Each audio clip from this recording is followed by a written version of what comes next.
Collar ने यह भी बोला कि इस्लाम में वो सब कुछ मिलेगा जो हिंदू धर्म में नहीं मिलता है।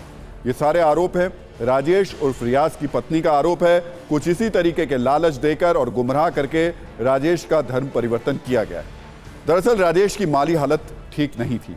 आरोप है कि राजेश जानी को कैश दिया गया, राजेश के बैंक अकाउंट में पैसे ट्रांसफर किए गए। परिवार का यह भी आरोप है कि राजेश का ब्रेन वॉश कर दिया गया। धर्म परिवर्तन वाला सिंडिकेट का दावा किया जा रहा है जो हिंदुओं को गुमराह कर मुस्लिम बनाता है। कॉलर ने 400 लोगों के धर्मांतरण का दावा भी किया है। ये सारे आरोप, ये सारे दावे राजेश के परिवार वालों के।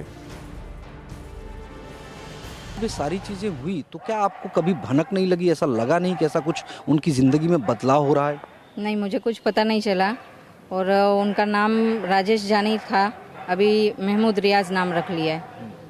तो कभी हाव भाव में ऐसा कभी कुछ ऐसा लगा कि कहीं घर से बाहर जाते? नहीं, उनका बाहर ही रहते थे वो, मतलब काम के सिलसिले में। वो घर में ज़्यादा रहते ही नहीं थे, सुबह से जाते थे, रात को ही आते थे घर में। इसीलिए उस चीज़ का तो कुछ पता ही नहीं चला कि ये नमाज पढ़ने जाते, क्या करते क्या नहीं। बात उन्होंने फ़ोन पे हमसे बात करी नहीं है। वो बच्ची के फ़ोन पे लिंक आते थे, उनके मैसेज आते थे, वो सब होता था। क्या क्या लिंक, किस तरह का लिंक होता था? उसमें क्या बताया जाता था? वो मुस्लिम मतलब धर्म के ही सब के, मुस्लिम धर्म में क्या होता है वो सही सब के आता था लिंक। राजेश के घर वालों की परेशानी की सबसे बड़ी वजह है राजेश उर्फ रियाज के स्वभाव में परिवर्तन। उसकी बातचीत में बहुत बदलाव है। एक और ऑडियो सामने आया है जिसमें धर्म बदलने के बाद राजेश की उसके बेटे के साथ बातचीत है। इस बातचीत के शब्दों को सुनिए और समझिए कि किस लेवल तक ब्रेन वॉश किया गया। बाबू जिद मत कर बेटा, सच्चाई ऐसा है कि मैं इस्लाम कबूल की दो, मुंह घर नहीं आवे तो बेटा। बाबू जिद मत कर बेटा, सच्चाई ऐसा है कि मैं इस्लाम कबूल की दो, मुंह घर नहीं आवे तो बेटा। TV9 भारतवर्ष पर राजेश को रियाज बनाने वाले शख्स की ऑडियो रिकॉर्डिंग है। ये वो ऑडियो क्लिप है जिसमें राजेश उर्फ रियाज को लालच दिया गया। वैसे ये बातचीत लंबी है, लेकिन आप इस बातचीत के कुछ हिस्सों को सुनकर कॉलर की साजिश और धर्म परिवर्तन करवाने वाले गैंग के मकसद को समझ सकते हैं।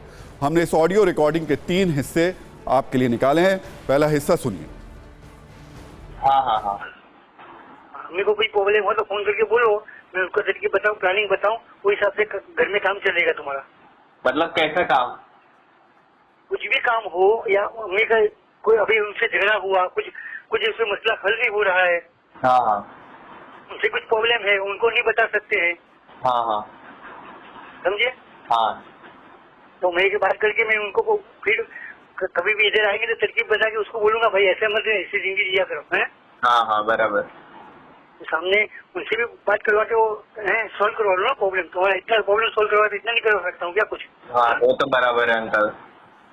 हाँ, वही तो मैं आपसे बोल रहा हूँ। कोई प्रॉब्लम हो, घर की भी कोई बात की फोन हो, या कोई बाहर की भी बात हो, या कोई बाहर का आदमी कोई त्रास देता हो, या कोई प्रॉब्लम हो, समझ गए? हाँ, अभी तुम क्या है, इस हिसाब से आके उसके भड़काओ में आके तुम लेके बैठोगे, थोड़ी चलने वाला है।